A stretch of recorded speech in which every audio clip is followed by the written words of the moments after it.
오늘 우리에게 주시는 하나님의 말씀은 시편 95편입니다. 제가 오늘 시편 95편으로 설교를 준비하면서 설교를 준비하는 것만큼이나 고민되었던 것이 시편 95편을 어떻게 읽을 것인가 라는 부분이었습니다. 제가 평소와 좀 다르게 읽더라도 여러분 이해해 주시기를 부탁드립니다. 그러면 하나님의 말씀을 읽겠습니다. 오너라, 우리가 주님께 즐거이 노래하자.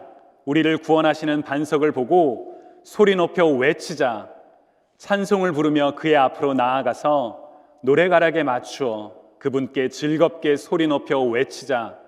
주님은 크신 하나님이시요 모든 신들 위에 뛰어나신 왕이시다. 땅의 깊은 곳도 그 손 안에 있고 산의 높은 꼭대기도 그의 것이다. 바다도 그의 것이며 그가 지으신 것이다. 마른 땅도 그가 손으로 빚으신 것이다. 오너라, 우리가 엎드려 경배하자. 우리를 지으신 주님 앞에 무릎을 꿇자. 그는 우리의 하나님이시요 우리는 그가 기르시는 백성이며 그가 손수 이끄시는 양떼다. 오늘 너희는 그의 음성을 들어보아라. 무리바에서처럼 마사 광야에 있을 때처럼 너희의 마음을 완고하게 하지 말아라. 너희의 조상들은 그때에 내가 한 일을 보고서도 나를 시험하고 또 시험하였다. 40년을 지나면서 나는 그 세대를 보고 실증이 나서 그들은 마음이 빗나간 백성이요 나의 길을 깨닫지 못하는 자들이구나 하였고, 내가 화가 나서 그들은 나의 안식에 들어오지 못할 것이다 하고 맹세까지 하였다. 주님의 말씀입니다. 아멘. 제가 얼마 전에 제프리 아서스라는 사람이 쓴 말씀을 낭독하라 라는 책을 읽었습니다. 영어 제목이 Public Reading of Scripture여서 저는 이 책이 공동체가 어떻게 성경을 읽을 것인가, 어떻게 잘 읽을 수 있을까, 그에 관한 어떤 프로그램에 관한 책인 줄 알았습니다. 그런데 책을 읽다 보니까 저자의 초점이 공동체가 함께 성경을 읽는 그 부분이 아니라 공적인 장소에서 성경을 어떻게 잘 낭독할 것인가에 대한 내용이었습니다. 고든 코넬 신학교에서 설교와 커뮤니케이션을 가르치고 있는 저자는 공동체 안에서 어떻게 성경을 잘 낭독할 수 있을지에 대해서 그 신학적인 근거서부터 시작하여 표정이나 제스처와 같은 굉장히 디테일한 부분까지 아주 자세하게 설명을 해놓았습니다. 책을 읽으면서 처음에는 이렇게까지 해야 하나 라는 생각이 들었습니다. 여러분, 공적인 장소, 예를 들어 주일 예배에서 성경을 봉독해 보신 경험이 있으실 것 같은데요, 그때 어떻게 준비를 하셨었나요? 저는 혹시나 제가 발음하기 어려운 단어를 만나서 실수할까 봐 그 부분을 미리 체크하고 한번 읽어본 적은 있어도 성경 낭독을 어떻게 잘할 수 있을까, 그 부분을 고민해 봤던 적은 없습니다. 대표 기도를 준비하는 것과 비교해 보면 성경 봉독은 엄숙하게 그리고 실수하지 않으면 된다라는 그런 마음으로 그 준비하는 시간조차도 굉장히 짧았습니다. 그러나 제가 저자의 책을 읽어가면서 하나님의 말씀인 성경을 공동체 안에서 읽는다는 것은 하나님의 계시를 공동체 안에서 선포하는 것인데, 그렇다면 성경을 대표로 읽는 사람이나 또 성경을 듣는 사람들 모두 주의를 기울여야 한다라는 생각이 들었습니다. 모든 성경은 하나님의 감동으로 되어 있는데요, 그렇다면 하나님의 감동을 받아 시편 95편을 쓴 저자는 어떠한 마음으로 오늘 본문을 기록했을까요? 그리고 이 하나님의 말씀을 공동체를 대표해서 읽는 나는 어떠한 마음으로 읽어야 할 것인가 라는 생각을 하니 오늘 말씀을 평소처럼 읽을 수가 없었습니다. 왜냐하면 오늘 시편의 저자는 감격에 차서 하나님을 찬양하고 있기 때문입니다. 1절을 보시면 오너라, 우리가 주님께 즐거이 노래하자. 우리를 구원하시는 반석을 보고 소리 높여 외치자로 시작합니다. 우리는 일상에서 오너라 라는 표현을 사용하지 않죠. 그래서 이 말씀이 잘 다가오지 않습니다. 영어로 읽으면 그래도 좀 느낌이 다가옵니다. Oh come, let us sing to the Lord. Let us make a joyful noise to the rock of our salvation. 제가 이 본문을 이렇게 감정을 이입하면서 묵상하면서, 여러분 성경에서 말하는 묵상은 말씀을 계속 되뇌이는 것이라고 이야기를 했었죠. 그렇게 되뇌이면서 저자가 어떠한 마음으로 이 말씀을 이렇게 외치고 있을까라는 생각을 했습니다. 감격에 차서 사람들에게 어서 일로 좀 와보세요. 우리 하나님을 예배합시다. 우리 하나님을 경배합시다. 라고 외치는 그런 장면이 떠올랐습니다. 기쁨의 확신과 감격이 없다면 이렇게 말할 수 없겠죠. 여러분 최근에 이렇게 기쁨의 확신과 또 감격에 차서 우리 하나님을 찬양합시다. 우리 하나님께 예배합시다. 라고 말씀해 보셨던 경험이 혹시 언제이셨는지요? 저는 예배를 위하여 그리고 교회로 향하는 저의 모습을 한번 돌아봤습니다. 여러분 주일에 어떠한 마음으로 교회를 향하여 오시나요? 내가 어서 교회에 가서 하나님을 예배해야지. 내가 사랑하는 공동체의 지체들을 만나서 반갑게 손도 잡고 인사하고 그러면서 하나님을 예배해야지 라는 그런 마음으로 교회에 오시나요? 아니면 혹시 그런 마음으로 교회를 향하여 예배를 위하여 오셨던 적이 언제이셨는지요? 부끄럽지만 저는 약 20년 전의 일이 떠올랐습니다. 아마 분명히 더 그 20년 사이에 있었을 것 같은데 제가 기억력이 좋지 않아서 20년 전의 일만이 떠오른 것인지도 모르겠습니다. 제가 이 질문을 설교를 준비하면서 우리 윤 목사님께 질문했더니 목사님이 가만히 계시다가 오늘입니다 그러시더라고요. 그래서 저는 참 부끄러웠는데 제가 20년 전 대학생 시절에 그 당시 해야 할 일이 너무 많았을 때인데 주변에서는 네가 지금 공부를 해야지 토요일에 교회를 갈 때냐 라면서 저를 질책하는 사람도 있었는데 그럼에도 너무나도 하나님을 예배하고 싶어서 교회를 갔던 기억이 떠올랐습니다. 바쁜 일 다 내려놓고 지금 내가 이 일을 안 하면 당장 다음 월요일에 문제가 생기는데 그래서 나는 오늘 하나님을 예배해야겠어 라는 그런 마음으로 교회에 갔을 때 아직 예배가 시작 전이어서 찬양팀만이 찬양 연습을 하고 있는데 예배당 안에 딱 들어가는 그 순간에 그냥 눈물이 나더라고요. 너무 감사했고 하나님 제가 이렇게 하나님을 예배할 수 있어서 너무 행복합니다 라던 그때의 기억이 저는 떠올랐습니다. 그 이후에는 언제였을까? 그 옛날의 기억만이 떠오른다는 것이 좀 많이 부끄러웠지만 어쩌면 교회에서 여러 가지 맡은 일이 많아질수록 순수하게 하나님을 향한 찬양과 기쁨의 감격보다는 여러 가지 생각이 많아지고 또 다른 일들에 시선을 빼앗겨서 그 감격을 놓치고 살아가고 있는 것은 아닐까라는 생각도 해보았습니다. 누가복음 10장에 보면 예수님께서 마르다의 집에 방문하시는 장면이 등장합니다. 그때 마르다의 동생 마리아는 예수님의 발치에 앉아서 예수님의 말씀을 듣고 있었다라고 하죠. 마르다는 주님을 잘 접대하기 위해서 분주하게 움직이다가 주님 곁에서 그 발치에 앉아 있는 마리아를 봅니다. 그리고 마리아에게 이야기하는 것이 아니라 예수님한테 가서 나만 혼자 이렇게 일하고 있는데 마리아 좀 보내서 나 좀 돕게 해주세요 라고 이야기하는 장면이 등장하죠. 그때 주님께서는 마르다야 마르다야 너는 많은 일로 염려하며 정신이 없구나. 그러나 꼭 필요한 것은 한 가지뿐이다. 마리아는 좋은 것을 선택했으니 결코 빼앗기지 않을 것이다 라고 말씀하신 사건, 여러분들도 다 잘 아시는 내용이라고 생각합니다. 마리아는 주님 옆에서 주님의 발 아래서 주님의 말씀을 듣는 기쁨을 누리고 있었습니다. 재미난 것은 성경은 예수님께서 마리아의 집에 왔다라고 하지 않습니다.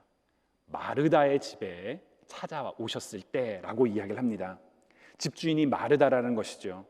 그럼에도 주인은 마르다는 마리아와 달리 일을 하다가 주님을 만나는 기쁨을 놓치고 있었습니다.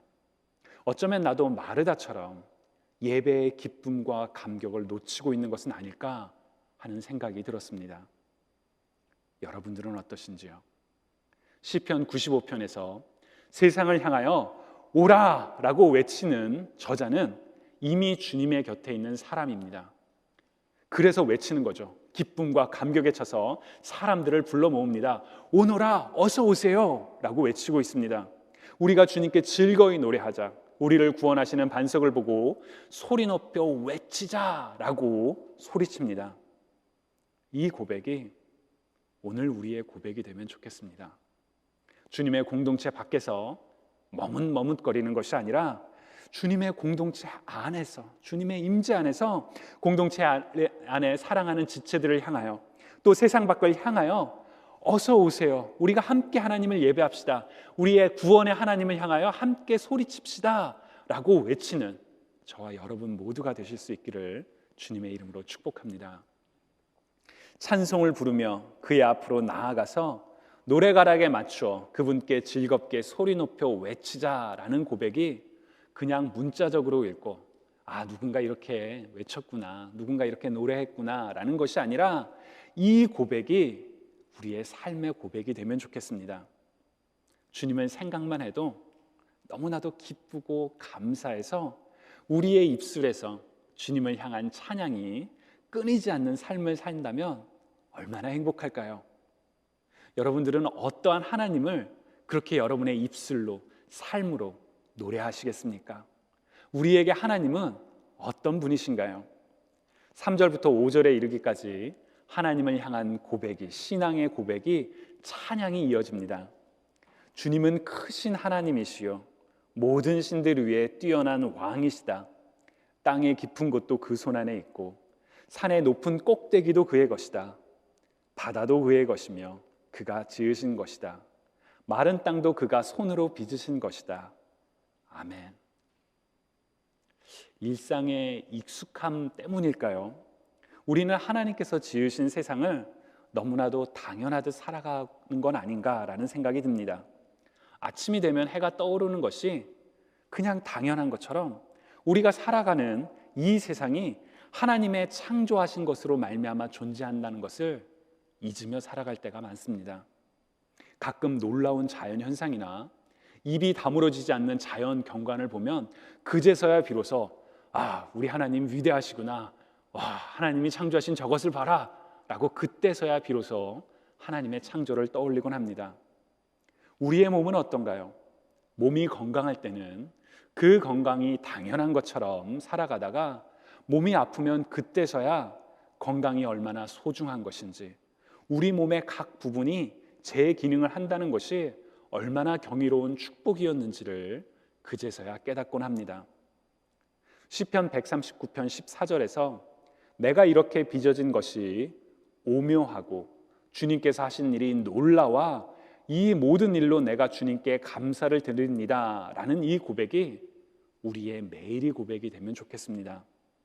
우리 자신이 신기하고 놀랍게 만들어졌다는 사실을 기억하며 하나님께 감사를 드리고, 우리가 살아가는 모든 환경이 바로 하나님의 창조로 비롯된 것임을 기억하며 날마다 경의와 감격에 하나님을 기쁨과 감사함으로 찬양하는 저와 여러분 모두가 되시기를 주님의 이름으로 축복합니다. 6절에 오너라 우리가 엎드려 경배하자, 우리를 지으신 주님 앞에 무릎을 꿇자라는 이 시편의 저자의 고백이 오늘 우리의 고백이, 우리가 예배할 때마다 드리는 고백이 되면 좋겠습니다. 제가 작년에 우리 학생들과 다녀온 리트릿에서 이제 기도 인도자가 모두를 무릎 꿇게 하고 기도하게 하는 순간이 있었습니다. 저는 미국에서 우리 예배 드리면서 그 어린아이들이 그렇게 다 같이 무릎을 꿇는 장면을 그때 처음 봤는데, 한편으로는 좀 강제적으로 무릎을 꿇게 하는 것 같아서 아이들이 정말 내가 무릎으로 하나님께 경배하겠다라는 마음의 준비 여부와 상관없이 다 무릎 꿇으라고, kneel down 이렇게 해서 너무 좀 강제적으로 하는 거 아닐까라는 그런 불편함이 있기도 했지만, 다른 한편으로는 이렇게라도 하나님께 나아가는 우리의 모습에 대해서 배우는 것이 필요하다라는 생각이 들었습니다. 여러분들께서는 언제 하나님 앞에서 무릎을 꿇어 보셨는지요? 무릎을 꿇는 것이 몸에 무리가 가서 혹은 잘 할 수 없기 때문에 안 하다 보니까 언제부턴가 우리의 마음도 그렇게 하나님 앞에 꼿꼿이 서 있었던 것은 아닌가라는 생각이 들었습니다. 누군가가 시켜서 혹은 남들이 억지로, 남들이 다 하니까 억지로 따라하는 것이 아니라 거룩하신 하나님 앞에서 우리가 할 수 있는 최선을 다해 경배하는 예배자의 모습, 바로 그 모습이 우리의 마음과 삶이 되면 좋겠습니다. 표현하지 않는 사랑은 사랑이 아니다 라는 말이 있죠. 믿음도 마찬가지라고 생각합니다. 표현하지 않는 믿음은, 행하지 않는 믿음은 살아있는 믿음이 아닙니다. 로마서 10장 10절에서 바울은 사람이 마음으로 믿어 의에 이르고 입으로 시인하여 구원에 이른다라고 했습니다. 믿음은 마음에서 드러나는 것이지만 그 믿음을 입으로 시인할 때, 곧 행동으로 드러날 때 우리의 믿음은 더욱 분명해집니다. 하나님을 향한 여러분의 믿음을 여러분의 입술로, 여러분의 행동으로 고백하실 수 있기를 권면드립니다. 느헤미야서 8장을 보면 에스라가 성경을 읽고자 폈을 때 모든 사람들이 다 같이 일어섭니다. 말씀을 통해 임재하시는 하나님 앞에 존경과 경의를 표하기 위하여 사람들이 일어난 것이지요. 또한 에스라가 하나님을 찬양할 때 사람들은 두 손을 들고 아멘 아멘이라고 외쳤다고 합니다. 또한 엎드려 얼굴을 땅에 대고 하나님께 경배했다고 성경은 기록하고 있습니다.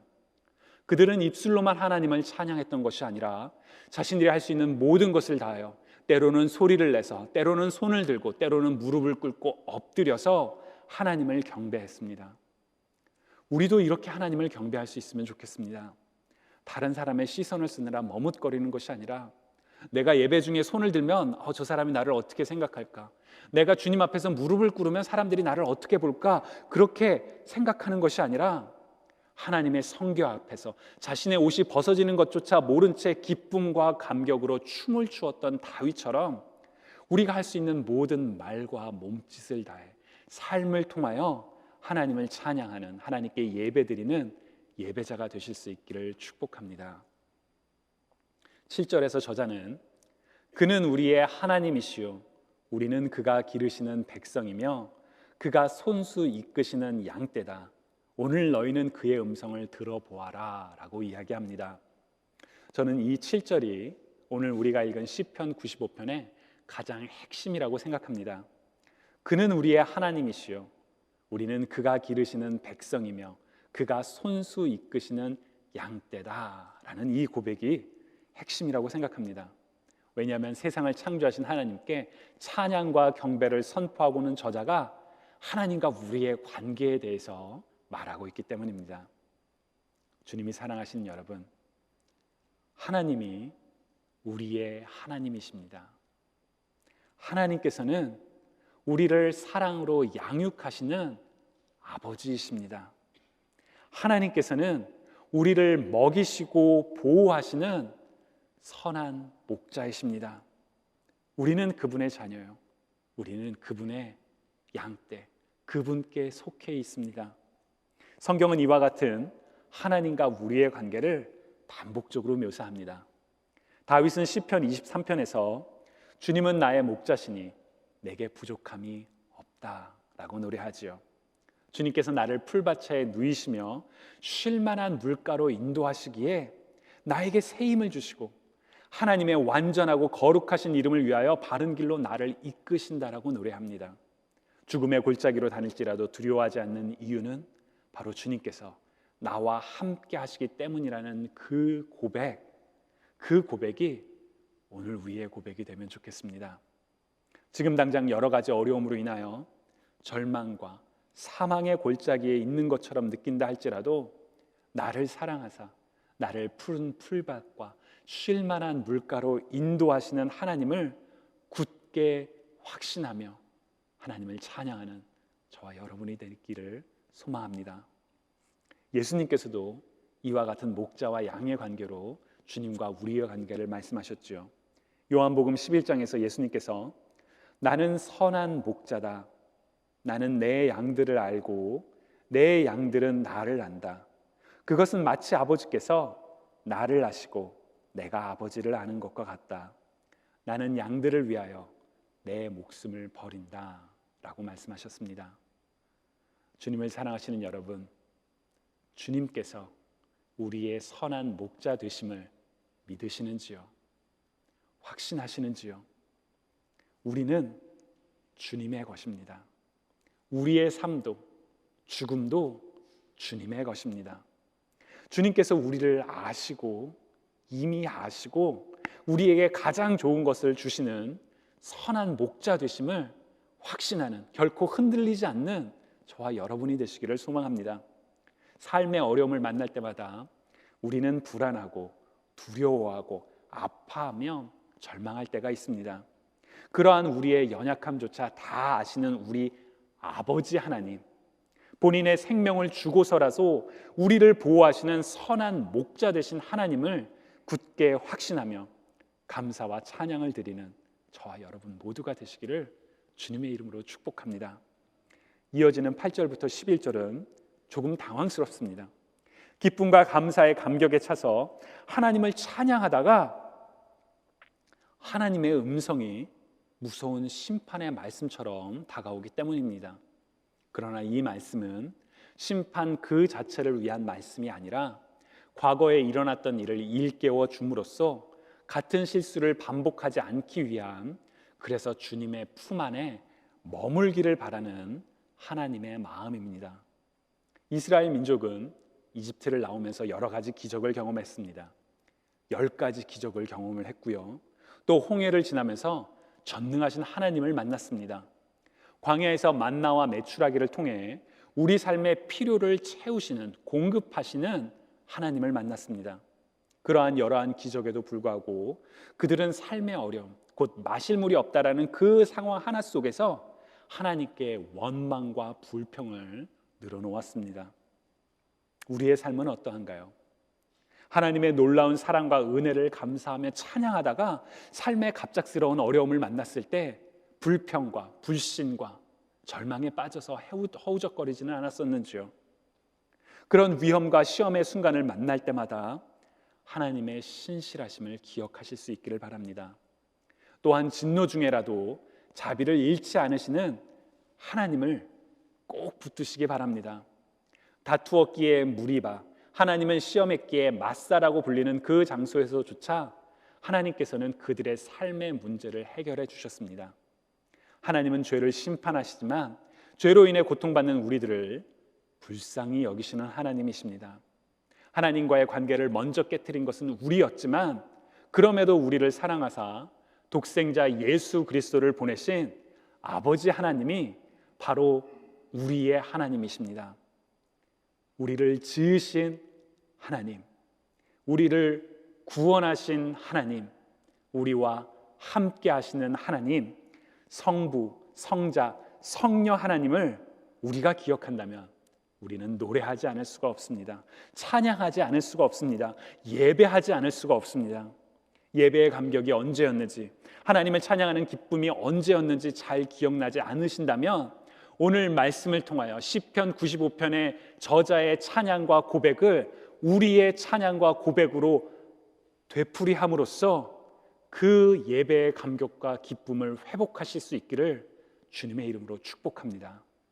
오늘 시편의 저자처럼 기쁨과 감격으로 하나님을 매일 예배하며 살아가는 저와 여러분 모두가 되시기를 주님의 이름으로 간절히 축복합니다.